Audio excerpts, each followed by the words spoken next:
¿Qué tal? ¿Cómo está? Bienvenido. Gracias por acompañarnos. Esto es Desde la Pandemia. Soy Ramiro Escoto y a nombre de todos los que hacemos posible la posibilidad del análisis sobre la jornada de este jueves 16 de abril de 2020. Saludamos a Juan Pablo.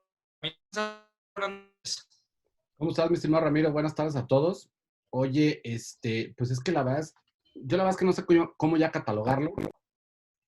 Lo que está ocurriendo con el hoy presidente, de verdad es que ya es, creo, patético, ¿no? Este asunto de estar diciendo que le entregaron una listita de los artistas que tienen más seguidores en Twitter, no veo eso como que tiene que ver con lo de el asunto de salud. Y en el otro punto, pues ya casi como mártir de, pues si no me van a querer, entonces yo ya, ahí están sus cosas, ya no juego y el 1 de diciembre ya me puedo ir, porque al cabo ya hice yo toda mi chamba, ¿no? O sea, es de verdad patético lo que está ocurriendo en apenas unas horas de, pues, haber oficializado este inicio de la fase 3. Es de verdad de no creerse lo que está sucediendo. Lo vamos a analizar en unos minutos más. Mientras tanto, saludo a Orson G. Orson, ¿cómo estás? ¿Qué tal? Aquí también con el gusto de saludarlos, con un peso que no evoluciona, un precio del petróleo que se hundió tras la sobreoferta de mezcla mexicana e indicadores económicos que parece no levantan. Y saludo también esta noche en la mesa de análisis a Ramiro Marmolejo. Tocayo, ¿cómo estás? Hola, ¿cómo les va? Pues no sé si decirlo con gusto. Bueno, sí, cómo no, con gusto. Una vez más en esta mesa nos adelantamos a los hechos y hoy amanecemos con que la fase 3 es a la mexicana. Es decir, una fase 3 a la mexicana donde solamente algunos municipios, ya ni siquiera estados, algunos de ellos vivirán bajo estos conceptos de la fase número 3. Lo adelantamos, lo dijimos y hoy lo estamos viviendo. Una fase 3 a la mexicana. No estoy muy seguro, pero creo que el pleito entre el presidente y los medios de comunicación se acrecentó ayer. Joaquín López Dóriga adelantaba el hecho de que hoy se iba a dar ya el anuncio de la fase 3. El presidente criticó duramente y me parece que, ojo, aquí en la objetividad sí le doy la razón al gobierno de México sobre lo expuesto en algunos medios de Chihuahua, en donde pues las fotografías que sacaban pues sí no correspondían a una realidad. Pero me parece que por llevarle la contraria a Joaquín López Dóriga y esta filtración de entrar a la fase 3 no lo declararon como tal. Una conferencia de prensa en donde otra vez el presidente, bien lo decía Juan Pablo, no podemos entender este discurso proteccionista, este asunto de vamos a salir adelante, vamos a lograr, porque México es la familia, México es la cultura, es la tradición, México ha logrado, pero pues yo escucho, lo tuiteaba así en la mañana, yo escucho al presidente como Andrés Manuel López Obrador en campaña, ¿no? Sí, es un discurso priista, es un discurso priista. Yo insisto en lo que he venido manifestando aquí. Estamos viviendo en la época de los 70s. Ese es el discurso priista. Vamos, México, échale ganas, tú puedes, échale ganitas. Esa es justamente las líneas discursivas de la actual comunicación social. Y reitero, como tú bien comentas, Tocayo, a lo mejor por darle la contra a los líderes de opinión, pero ahora segmentar aún más los números y los puntos rojos en este país y ahora bajarlos hasta el estrato de los municipios, me parece que es seguir generando información que confunde. Ya, por supuesto, estados como Nuevo León, Estado de México, Ciudad de México y Jalisco están en el círculo rojo o en el foco rojo de estados y municipios en fase 3. Pero ¿qué pasa con los estados vecinos? Esa es mi preocupación. No das la información completa, la transformas, se confunde, se crea confusión y ahora nos encontramos, si se puede decir así, porque la estoy calificando yo y acepto mi responsabilidad, en una fase 3 a la mexicana. Y es que, fíjate que tocas un punto neurálgico y muy importante, Mármol, porque nos vamos hasta mayo 31. Sí, ya lo anunció López-Gatell, pero faltan los detalles. porque si algo ha caracterizado precisamente esta contingencia o esta emergencia, como decidieron catalogarla, es la falta de detalles.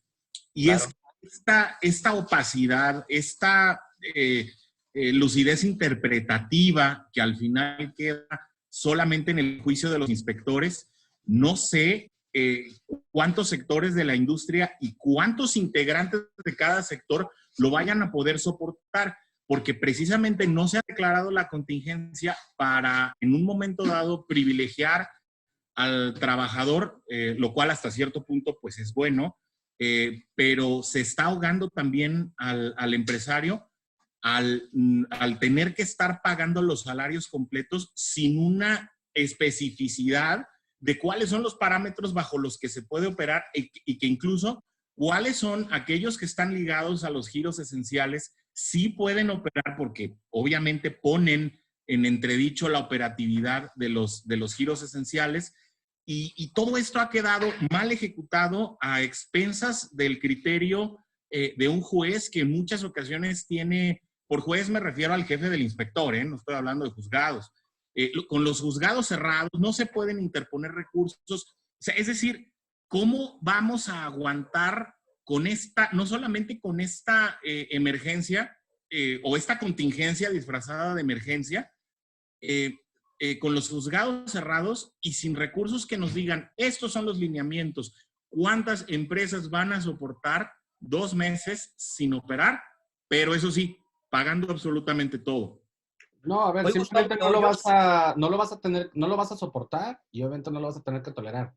A ver, lo hablábamos justamente ayer, ya con las cifras que ya se empiezan a dar a conocer de los despidos, la cantidad de empleos que se están perdiendo y la gente y los negocios que están cerrados a partir justamente de este video del empresario en Hermosillo, Sonora, que trasciende, yo sí le digo a Orson, a ver, pues es que no es de aguantar, es que ya no hay nada que aguantar, o sea, el 15 de abril se pagó lo único que se podía ya pagar, ya el 80% de las empresas ya no tiene para pagar el 30 de abril, mucho menos el 15 de mayo, o sea, eso no lo hay. Y sí, a mí me llama mucho la atención, ayer el señor López-Gatell, pues muy amenazante, ¿no? En términos de vamos a cerrar a todas aquellas empresas que no colaboren con esta medida, cuando, a ver, perdón, el que estaba mordiendo y lamiendo niños era tu jefe, o sea, y no hace mucho, o sea, hace apenas 2 semanas. Y ahorita sí ya todo el mundo trepado en la contingencia y todo el mundo tenemos que cuidar un montón de cosas, cuando ya no digamos, a ver, el gobierno tiene que dar dinero a los empresarios. No, evidentemente no.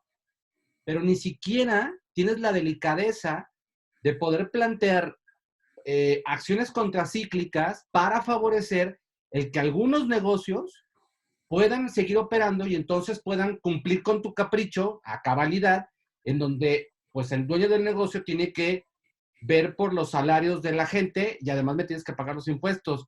No, a ver, perdón, pues es que, digo, no creo que el presidente sea tan tonto, pero 1 más 1 no suman 3, nunca van a sumar 3, mucho menos van a sumar 4. O sea, el dinero ya se acabó y esa es la realidad que muchos empresarios empiezan a vivir ahorita y que mientras no pueda ser lo más certero posible en términos de más o menos empezar a dilucidar cuándo puede darse por, pues no por finiquitada, porque eso es algo con lo que vamos a seguir viviendo ya el resto, al menos en esta parte de nuestras vidas, pero sí por lo menos decir, bueno, ya se desactiva la emergencia de ahorita por el COVID-19, vamos a ver cómo trasciende, y eso va a ocurrir a partir del día tal. No, ahorita dicen 31 de mayo, pero hay algunos municipios donde sí van a poder salir desde el 17. A ver, perdón, con el primer niño o el primer maestro que esté contagiado de COVID, esto no se acaba en mayo, o sea, nos vemos en mayo 31, sí, pero pues del 2038, o sea, eso se puede controlar, sobre todo por la nota que aparece de que en China ya están previendo un segundo brote de coronavirus para el mes de noviembre de este mismo año. O sea, no puedes seguir tratando de lidiar con la crisis como si esto fuera una campaña electoral, viendo a ver dónde me voy a poner y ahora sí ponerte de digno de, no, pues si quieren me voy el 1 de diciembre. Pues a ver, no creo que se trate de eso. A ver, pero fíjate, Juan Pablo, que hoy se da una la capacidad de estos créditos por 25,000 pesos, ya hay un monto que dice el presidente permitirá que al menos de aquí a que pase la pandemia puedan operativamente pagar sueldos a quienes ganen de 1 a 2 salarios mínimos. Yo no sé cómo lo vean ustedes, pero al final del día el presidente ya comienza poco a poco a generar esta clase, está empezando a ceder a una realidad del país. A ver, pero espérame, Ramiro, espérame. Supongamos que tú eres empresario, ya no tienes lana, y entonces te ofrece el gobierno un crédito por 25,000 pesos a una tasa del 6.5%, ¿sí? O sea, por el periodo en el que te van a prestar. A ver, ¿tú te vas a endeudar para pagar un salario? No, güey, pues mejor cierre y se acabó. Espérame.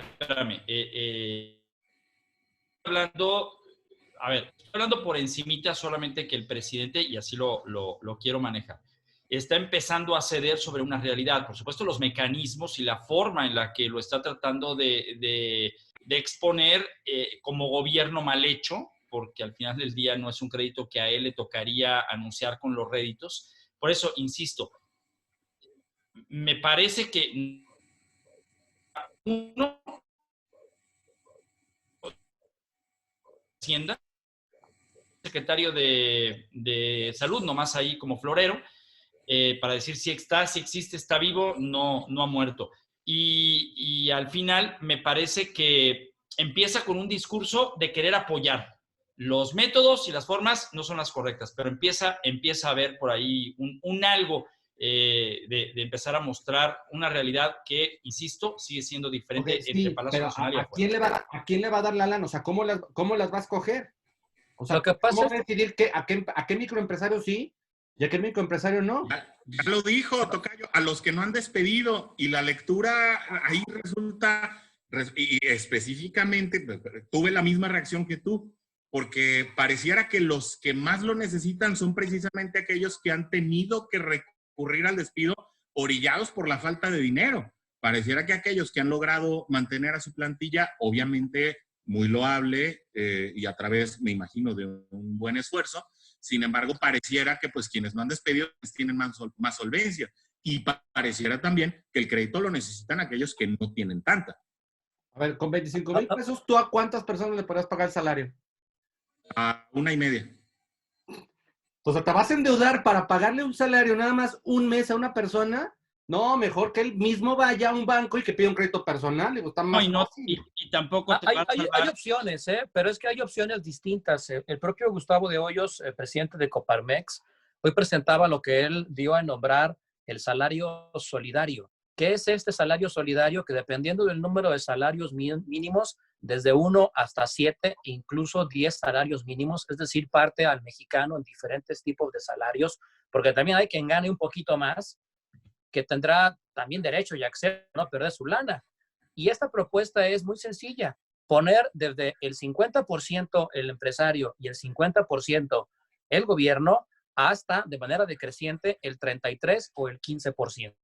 Es otra opción para que puedan participar cada una de las instancias. Claro, es decir, ya está sobre la mesa. Pero debiste de haberlo puesto no es lo mismo, Juan Pablo, que te den solamente 20. Voy a eso. O sea, no es igual que te den solamente 25,000 pesos si quieres, a que te propongan una propuesta, perdón por la palabra repetida, una propuesta como la de Coparmex en este día, pero sabemos que no la van a aceptar porque viene por parte del candidato, del presidente de Coparmex de Hoyos. Entonces, creo que opciones sí hay, lo que falta es voluntad, y es lo que hemos visto, falta de voluntad.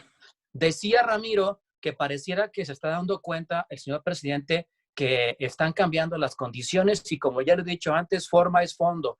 Hay formas que te indican que esto ya cambió, y una tajante, contundente, es la gráfica que presenta el otro candidato, el doctor Hugo López-Gatell, en la cual aparece con puntos rojos, sí, Ciudad de México, sí, Estado de México, sí, Nuevo León, sí, Jalisco, pero aparecen las Californias. ¿A qué me refiero con las Californias? La Baja y la Sur, y por supuesto la del vecino país del norte. Ahí ya están en foco rojo, y ese es un núcleo por densidad poblacional, casi no se piensa en él, pero ahí ya está la pandemia y ahí se va a poder ver una gran explosión de problemas sanitarios y médicos. ¿Por qué? Por ejemplo, la Baja Sur es un estado sin chimeneas, vive del turismo. Esperemos que pase con esa entidad. Y es que es iluso, agregando mármol, pensar que con un rasero puedes ayudar Claro. a microempresarios de México. Pensar que un crédito de 25,000 pesos le pudiera ayudar a lo mejor al puesto de las guajolotas que se comió Hugo López-Gatell el otro día, pues tal vez sí le puede ayudar y sí puede pagar a los colaboradores que están ahí, incluso pagar algo de materia prima. Pero pensar que un mismo monto le ayuda a todas las empresas definitivamente es iluso. Ahí tendría que haber una medida muchísimo más elaborada que sabemos que no va a llegar, en el que se dictaminara pues por el modelo de operación de la empresa. Ahora, es un avance que desde la Presidencia de la República se estén considerando otorgar créditos a los microempresarios, pues sí, porque ya implica un cambio de pensamiento, ya implica un ajuste. Que sea suficiente, eso es lo que no está pasando. Ojo, pero a ver, primero hay que ver qué va a entender el presidente por microempresario. A ver, no es lo que va a entender Juan Pablo, es lo que cuando, ya entendió. Él va dirigido a los pobres, Juan Pablo, entonces y no no son es microempresarios, va a los pobres. Entonces no vale microempresario. Y en su imaginario, el pobre no requiere más que 25,000 pesos. Por eso es que yo pongo de manera puntual la propuesta de Coparmex, en la que piensa incluso en el que gana por encima de los 10 salarios mínimos. Esa persona perdería el 50% del salario, pero no se quedaría sin empleo y sin salario. Es decir, crecer la base de los mexicanos y no volverla a separar solamente en los 25,000 pesos, que es muy respetable. La gente de escasos recursos, no quiero satanizar ni por supuesto estigmatizar, pero en este México vivimos muchos tipos de mexicanos. La brecha es grandísima en base a las percepciones. Y creo que todos, por ejemplo, los 4 de esta mesa, tenemos derecho, ¿por qué no?, a un estímulo o un apoyo. Supongo, ¿o no tenemos derecho? No, claro, a ver, claro que lo tenemos, o sea, es justamente eso a lo que voy. Este tipo de medidas debe de haberse hablado y se deben haber tratado previo a este desmadre, no a medio desmadre, o sea. Estoy de acuerdo. Tú no empiezas a ver la ruta del viaje arriba del tren, ya cuando tienes una hora circulando. A ver. Aquí sí, insisto, hoy me quedé viendo hasta el final, la mañanera, 2 horas 39 minutos. Oh, sí, yo sí tengo cosas que hacer, ¿no? Que aguante. Espérame, lo que pasa es que para poder hablar sobre un tema hay que conocerlo de principio a fin. Hoy quise analizar al presidente siendo alguien que le pongo atención a lo que dice, pero poniéndole toda la atención. ¿Me explico? A ver. Te lo propusiste. Porque hay una parte en la que el presidente habla como hablaba mi abuelito. O sea, el discurso cambia y el discurso advierte que él como presidente, él como México, se preparó a esto que ya está. Perdón, ni siquiera ha comenzado realmente la crisis del COVID-19 en el país. Exacto. Ni siquiera. Y el presidente le dice a los mexicanos, no se preocupen, las camas, los médicos, todo está ahí ya listo. Como si él creyera que cuando llegue la pandemia, alguien va a abrir el closet que dice bodega y van a sacar los insumos para empezarlos a repartir en el momento en que comience este asunto para evitar la corrupción. A ver, no puede ser tan inocente, a ver, perdón, no puede ser tan pendejo, de verdad. A ver, Ramiro. O sea, tan iluso. No, el presidente no puede ser tan iluso para estarse pidiendo esas cosas que está diciendo. Juan Pablo, lo es. Y no estoy muy seguro si lo es, y aquí lo hemos dicho. Es un excelente comunicador político. Lo sabe hacer muy bien. Y ese es un talento que tiene hoy el presidente que le hace ver con la gente diciendo, pues miren, si ya esto se acabó, yo ya me puedo ir tranquilo porque comencé con las bases de la cuarta transformación. ¿Lo dijo o no lo dijo ayer? Sí, claro. Ayer pueden ver el asunto de, pues yo ya, si quieren, pues ya me voy. ¿Esperando qué? En su realidad, que le digan, no, señor presidente, por favor. O sea, apapacho. Ahora está circulando en redes el asunto de pedirle a Twitter, a Facebook, incluso a denunciar quién está detrás de este movimiento que en WhatsApp está creciendo por millones. Frena, creo que se llama. Frena, el Frente Frena. El Frente Frena, es correcto. Empezó en Monterrey. Que alguien está financiándolo, como si fuera algo oscuro. A ver, o inverosímil, Ramiro. ¿Mande? Sí, claro. Pero, porque ya quienes están en las granjas de bots y en estos grupos de la red AMLO ya advirtieron que poco a poco se está cayendo a la realidad de un México que despertará de una manera impresionante cuando esto tome otra dimensión en medio de la real pandemia y hacia el final. A ver si el que despierta no es el tigre blanco, ¿no? Porque, pues sí, antes se hablaba de un tigre, pero parece que el que está despertando es otro. Así no es. quiere campanas al vuelo. La verdad es que un frente organizado toma muchos pasos, ¿no? No se crea de la noche a la mañana, ni se crea exclusivamente en redes de WhatsApp. Estamos hablando de obviamente de un esfuerzo que tiene que llevarse al ágora original, ¿no? Que es ya el contacto del ser humano propiamente. A mí me preocupa mucho, y es que rescate solamente al segmento bajo, y aquí es algo que no se ha discutido, van a perjudicar al mercado en general, y podríamos estar hablando de repercusión en lo económico todavía mucho más devastadoras de lo que se está planteando por las calificadoras, que ya nos colocan en un escenario de 7 o hasta 8% de pérdida en el Producto Interno Bruto. Y es que si sola y exclusivamente los rescates van al segmento bajo, como lo decíamos hace rato, con créditos de 25,000 pesos, solamente con programas asistenciales de orden... No apoyar la productividad, no sé, punto. Espérame, Juan Pablo. Vamos a entrar en un terreno en el que solamente se va a generar una economía de consumo, obviamente enfocado en el segmento bajo, y eso va a ser constantemente una guerra de precios, que está probadísimo a nivel económico, que las guerras de precios solo terminan devastando los mercados. ¿Por qué? Porque no se agrega valor, y cuando el mercado no se agrega valor, se entra en una dinámica de espiral hacia abajo, en el que los efectos pueden ser todavía peor.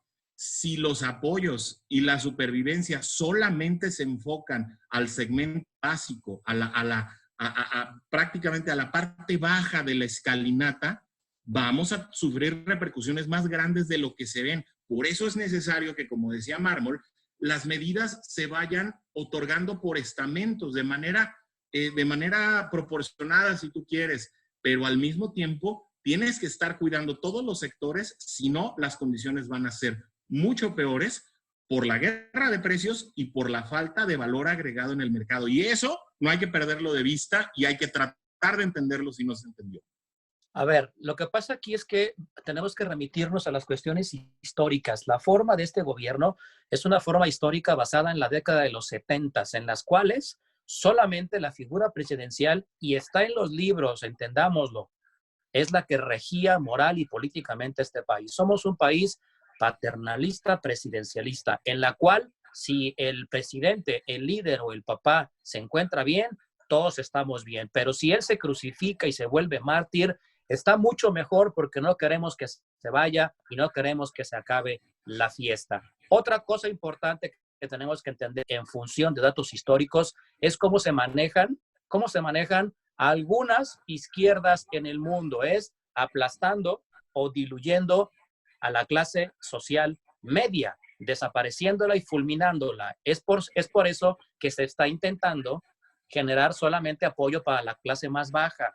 No es satanizar a la clase baja, pero también habrá que entender que se está generando, insisto, que se generen, perdón por la palabra repetida, más pobres. La fábrica de pobres busca justamente eso, la brecha, la barrera, la división entre los que votan por mí, que son los pobres, y los que no votan por mí, pero no son suficientes para quitarme la responsabilidad política. Ahí hay una explicación política, histórica, que no hemos podido ver, pero que me parece que forma parte del mensaje, basada en hechos históricos. A ver, me quedan 5 minutos. Perdón, me quedan 5 minutos y no puedo dejar pasar esto que también en el chat tuvimos la oportunidad de platicar y me parece que también es muy grave de confirmarse esto que publica Mural, filial del el periódico Reforma, estas despensas que está dando la hija de Joaquín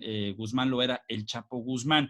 Habíamos visto en otras partes del país que el cártel del Golfo, presumiblemente, también estaba haciendo lo propio, entregando esta clase de despensas ante la contingencia. En Tamaulipas. En Tamaulipas. ¿Algún comentario que tengan ahora desde la pandemia? A ver, cuando se viene un vacío de poder y tú te paras a saludar, comer en medio de la sierra, esto no es de extrañar en absoluto, ¿eh? En lo absoluto. Y por supuesto, hablando del vacío de poder, tiene que ver la nula generación de héroes en una sociedad. Héroes y antihéroes viven en pugna constante. Es un fenómeno social. Cuando no existe una figura específica establecida, porque ya ni deportistas tenemos a quien seguir, ¿qué pasa? Surgen diferentes antihéroes que pueden tomar esa estafeta. Ojo, habrá que entender también el fenómeno de la delincuencia organizada. Y en uno de sus apartados dice que en momentos como este, algunos grupúsculos pueden tomar el nombre de un cártel consolidado para abrogarse esa responsabilidad y después cobrar renta. Es decir, se hacen pasar para que la gente los conozca y luego te visito para otra circunstancia. Es decir, es desdeñable el tema, por supuesto, pero tiene muchas aristas que habrá que investigar. Para mí la más importante es la carencia de héroes en este país, entiéndalo como quiera, y por supuesto la aparición de antihéroes. Pero la hija del Chapo tiene culpa alguna. Es decir, o sea, podemos advertir que el dinero del cual provienen estas ayudas son del narcotráfico, o sea, hacia la ligera. ¿Qué culpa tiene la hija de ser hija del Chapo? A ver, es un tema distinto. A ver, es un tema distinto. Si estás rotulando las cajas con la imagen de un capo, a ver, en términos de imagen. Pero es la imagen de una marca registrada de ropa. Por eso, pero... Es que sería como estigmatizar. Sería como estigmatizar. Sería como estigmatizar a los hijos. Piensen en el metamensaje. Ramiro lo compra ropa con la imagen del Chapo. No, Mármol lo acaba de decir. Ante la ausencia de héroes, ¿sí? Y con todo este rollo de las narcoseries, pues es obviamente... A ver, para nadie es un secreto que en algunas regiones de este país, los capos de la droga son vistos como héroes. ¿Por qué? Porque son los que se encargan de la seguridad de alimentación de muchas comunidades. Y la historia de la humanidad. Ahí está Robin Hood. O sea, digo, no es Robin Hood. Y que definitivamente no podemos obviar que va a ser una situación bien vista por una gran mayoría por el efecto inmediato. La lectura inmediata y superficiales le están haciendo un bien a la comunidad. Déjenlos, ¿no?